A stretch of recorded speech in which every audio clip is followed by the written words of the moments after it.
Manuscripts of darkness. The storm had raged for hours, turning the sky into a bruise of purple and black as the wind held through the shattered windows of the abandoned monastery. Rain seeped into the cracks of ancient stone, washing away centuries of dust and secrets, but it couldn't cleanse the heaviness in the air. Something old had awakened here. Something that should have stayed buried. Dr. Evelyn Carrington had spent her life chasing the whispers of the occult, but this felt different.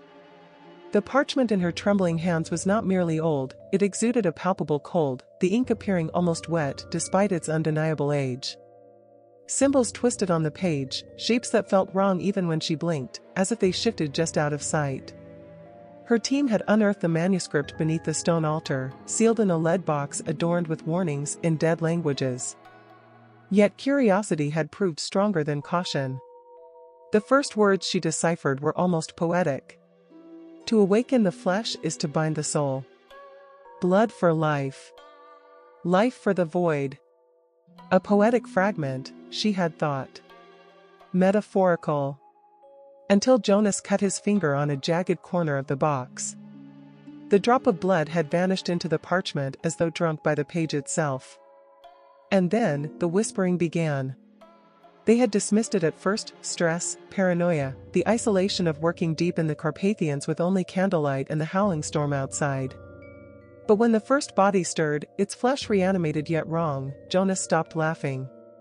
It wasn't human anymore. They had fled the crypt below, sealing the stone door behind them, but the whispers persisted, echoing in their minds, growing louder. Evelyn felt it thrumming in her chest even now, a pulse not her own. Something had followed them back to the surface. And then the screams started from the lower halls. The sound wasn't just screaming. It was tearing. Flesh, fabric, sanity, shredded. Evelyn felt it vibrate through the ancient stone, a low tremor that carried wet, muffled crunches beneath the howl of the storm. Jonas was the first to move. Pale, shaking, he grabbed the lantern and pressed his back against the damp stone wall. His breath fogged the glass. We have to leave this place. No. Evelyn shook her head, clutching the manuscript tighter. If we run, we die. Whatever this is, it's bound to the text. She could feel it, a heartbeat from the page that matched the cold pulse crawling up her spine. We need to stop it. To understand it. The sound of footsteps, bare, wet, and uneven, echoed up the staircase they'd sealed. Heavy. Hungry. How do you stop death? Jonas spat, his voice cracking as the footsteps ceased, just behind the sealed stone door. The air thickened, pressing against their lungs, and then a voice. Not a voice. Voices. They spoke in unison, layers of pitch and anguish, scraping against the edges of comprehension. You called us. The stone began to shift. It wasn't pushing open, it was decaying, as though the very matter was unraveling. A hand, pale and veined, pushed through. Nails black, skin stitched with dark symbols. A face followed. Not Jonas's. Not anyone they'd brought here. Something older. Evelyn felt the words from the manuscript bubble into her mind, unbidden, to awaken the flesh, bind the soul. But it was wrong. The symbols weren't instructions. They were warnings. And they had already begun. The stone gave way completely. The thing stepped forward. It wore the face of their missing colleague, Richard. But his eyes, too wide, too black, held nothing but hunger. Richard? Jonas whispered. The thing only smiled, and when it moved, Evelyn saw the shadow behind it, twisting, writhing shapes, not bodies, but souls. Countless. Consumed. And she realized too late, there was no resurrection. Only feeding. Evelyn felt her knees weaken as the figure stepped closer, each motion deliberate, predatory, as though savoring the tension coiling through the damp air. Jonas stood frozen, the lantern trembling in his grip, casting wild, erratic shadows along the moss-covered walls. The creature that had once been Richard tilted its head, as if testing its voice, its lips parting to release a sound somewhere between a wet gasp and a sigh, hollow and wrong. It wasn't speaking. It was breathing in, drawing from the space around them, as if tasting the fear in the air. And behind its empty gaze, the shadows pulsed, writhing like smoke pressed against glass. Souls. Trapped. The manuscript in her hands felt heavier now, as though it resisted her grip, the symbols thrumming with that same unnatural pulse. She flipped the brittle pages frantically, searching for something, anything, to reverse the nightmare unfolding before her. The language twisted on the parchment, rearranging itself as if mocking her, the words she had translated moments earlier shifting into chaotic, alien patterns. Blood for life. Life for the void. And beneath those words, half revealed in the flickering lantern light, a line she hadn't seen before: the awakened shall devour the light. It wasn't resurrection. It was consumption. Richard, or what wore his face, moved closer, the ragged remains of his once gray expedition jacket hanging in damp ribbons from his frame. His lips peeled back, revealing teeth stained black, too many of them, crowding his mouth as if the thing inside him was still reshaping the flesh to fit its purpose. Evelyn forced herself to look, to study the creature, searching for any sign of the man it had been, but there was nothing left. No recognition. Only hunger.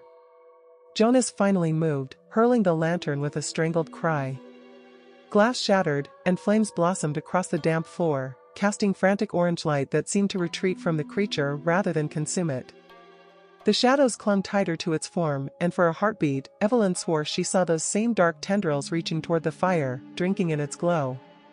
The flames died, leaving nothing but smoke. Jonas was already moving, yanking her arm, pulling her down the narrow corridor. "We can't fight it. We have to get out, now." But Evelyn's mind raced faster than her feet. The manuscript, the blood, it wasn't just a summoning. The ritual had created a bond, a link between the living and the consumed. She had seen it in the creature's eyes, in the way it focused not just on their presence, but on her specifically, as though drawn by something deeper than sight. She had read from the text. She had touched it. And it was feeding on her now, too. They stumbled into a vast chamber, the ancient library where they'd first discovered the sealed box. Shelves sagged beneath the weight of crumbling tomes, the air thick with the scent of mildew and rotting parchment. Rainwater dripped from the fractured ceiling above, creating rhythmic, echoing taps that seemed to count down the moments they had left. Jonas was already barricading the door with a fallen shelf, but Evelyn knew it wouldn't be enough. Not against that. The whispers returned, softer now, less urgent but more insidious, weaving beneath her thoughts, threading through the words she tried to form. She could feel them burrowing deeper, coaxing her mind open like cracked stone under pressure. Images flooded her thoughts, shadows moving in ancient catacombs, bones crushed to dust, faces contorted in silent agony. She saw the parchment, not as words, but as a wound in the world itself, a tear through which something vast and unknowable was seeping. And then the whispers stopped. The door trembled once. Twice. Wood groaned, ancient iron hinges buckling. Jonas pressed back harder, his breath ragged. "We can't hold it. Evelyn, think." She stared down at the manuscript, realization dawning too late.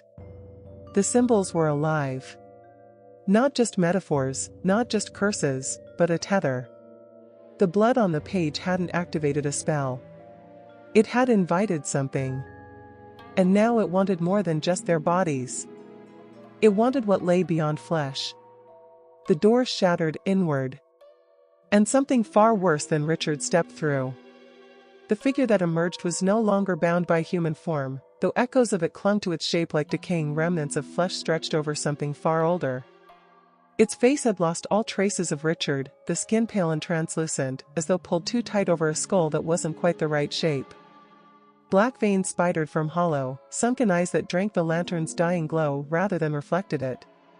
Behind it, the shadows boiled, shapes twisting with the distorted, writhing remnants of the souls it had consumed, silent, but very much aware. Watching. Waiting. Jonas fell back, breath ragged, clutching his side where he had hit the broken shelf. Evelyn barely noticed, her gaze locked on the thing before them. It no longer moved like a man. Its motions were fluid, predatory, as though the body were merely a vessel struggling to contain whatever ancient hunger had taken root inside it. But beneath that wrongness, she saw something deeper, flickers of recognition, almost as if fragments of Richard were still trapped somewhere within the void that had devoured him. The bond. She could feel it now, not just in her mind but in her chest, a hollow ache spreading outward as though her own spirit was unraveling thread by thread. The manuscript pulsed against her fingers, colder than before, the ink seeming to spread as if bleeding into the page itself. She remembered the words, "To awaken the flesh is to bind the soul. Blood for life. Life for the void." The binding wasn't complete. They hadn't just summoned something. They had tethered themselves to it. If they died here, their souls would be consumed. The creature took a step forward, and Evelyn felt the pressure deepen, a heaviness in her skull that blurred her vision. Whispers slithered back into her mind, more insistent now, as though the thing standing before her was no longer speaking, but commanding. Release. Surrender. She almost obeyed. But then Jonas screamed. The creature had reached him, fingers wrapping around his throat with inhuman slowness, pressing, not quite crushing, but forcing him to his knees as he gasped for air. His eyes met Evelyn's, wild, desperate. Not pleading. Fighting. And something broke inside her. The bond. It worked both ways. Tearing her gaze from the horror unfolding before her, Evelyn forced herself to focus, flipping through the manuscript again. The words blurred, shifting faster now, but the symbols, she recognized them. Not spells. Sigils of severance. She felt it in her gut, the connection could be broken. But not without consequence. The thing paused, sensing the shift in her thoughts. Its head twisted toward her, lips peeling back in a grotesque mockery of a smile as if it already knew the price she was about to pay. Jonas choked as its grip tightened, his face pale, blood trickling from his nose. Evelyn had no choice. Clutching the manuscript with both hands, she tore the page. The sound was deafening, not of paper ripping but of something far deeper breaking. A wail erupted from the creature, a sound that didn't belong in this world, raw and shrieking, as the shadows behind it writhed violently. The tether had snapped, but not entirely. The void held through the gap, desperate to reclaim what had been taken. The creature staggered back, its grip on Jonas weakening. But Evelyn felt it too, a cold void clawing at her chest, the bond severing yet not releasing fully. The hunger remained. And it wanted her. With a final shudder, the thing collapsed, flesh unraveling into ash, the shadows dispersing like smoke caught in a gust of wind. Silence returned, broken only by the ragged breathing of Jonas, collapsed on the damp stone floor. But the manuscript, the torn page still bled ink in her hands. And somewhere, far deeper than the monastery walls, the void still whispered her name.